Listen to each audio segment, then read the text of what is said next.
bamwita Ebonowa, umuhanuzi wahanuye ko ku itariki 25 z'uku kwezi isi izarimbuka.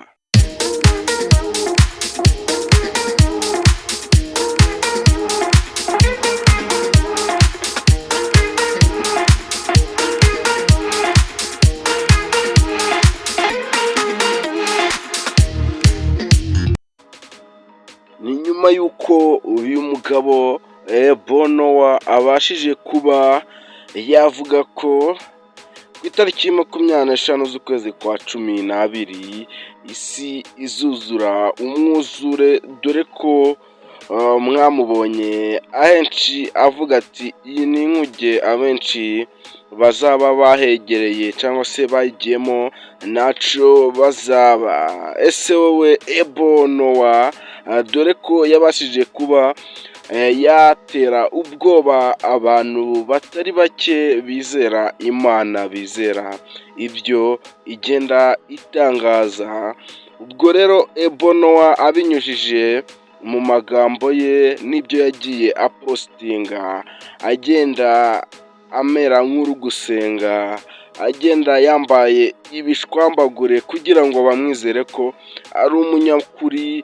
Uyu mugabo rero Ebonowa yabashije kuba yakora ikintu gikomeye. Ubu sayizi, ubu ni umukontenti kiriyeta ukomeye hano ndetse n'ahandi hose mu gihugu, dore ko yabashije kuba yatera ubwoba abantu benshi bakabasha kuba bamutura ibintu byinshi, dore ko yamajije kuba yababwira ko isi izarimbuka. Yabaye umwizerwa, abenshi bakamuzanira amafaranga bavuga ati uzadushire mu nkuge yawe. Ariko nk'uko ibinyamakuru byinshi byagiye bigaragaza ukuri k'uyu mugabo Ebonowa rero ubwo yari ari kwitemberera ageze ahantu bakorera amato cyangwa se aho bayateranyiriza, aratekereza aravuga ati se ubu nta kintu nshobora kuba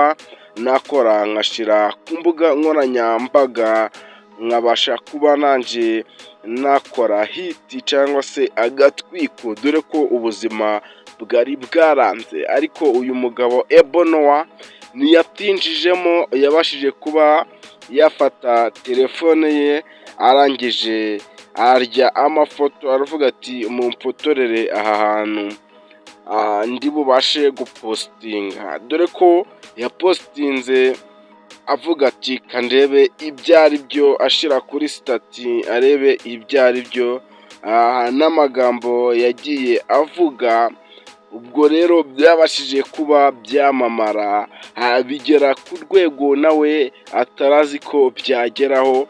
Arakomeza rero akaza arya amafoto akaja kuri ubwo bwato bunini, akabasha kuba yasenga akora nk'ibyo Yesu yakoze.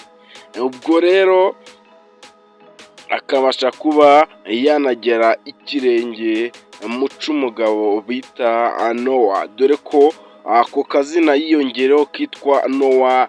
Ubwo niyo mpamvu yahise avuga ati niko ngomba kubikora. Abakristu benshi rero babasha kuba bumva izina Ebonowa bakabasha kuba bamwizera. Rero ayo mato dore ko bari bakiyakora, ubwo yagiye yifotorezaho, dore ko nta n'uburenganzira yari yasabye. Nyuma yaho byaje kugenda nabi, dore ko bamuhuraguye bakamubwira ati va hano ugende, ati wowe urifotoreza ku bwato bwacu nta burenganzira twaguhaye. Uyu mugabo rero Ebonowa ukuri kwa nyako, dore ko yavuze ibitari byo, ahubwo yari yishakira hiti cyangwa se yibereye mu kontenti kiriyeta, dore ko ubu abakristu benshi babashije kuba bamugana baravuga ati ni wowe uhanura ibya nyabyo. Babasha kuba bamuha ibintu byinshi bigiye bitandukanye.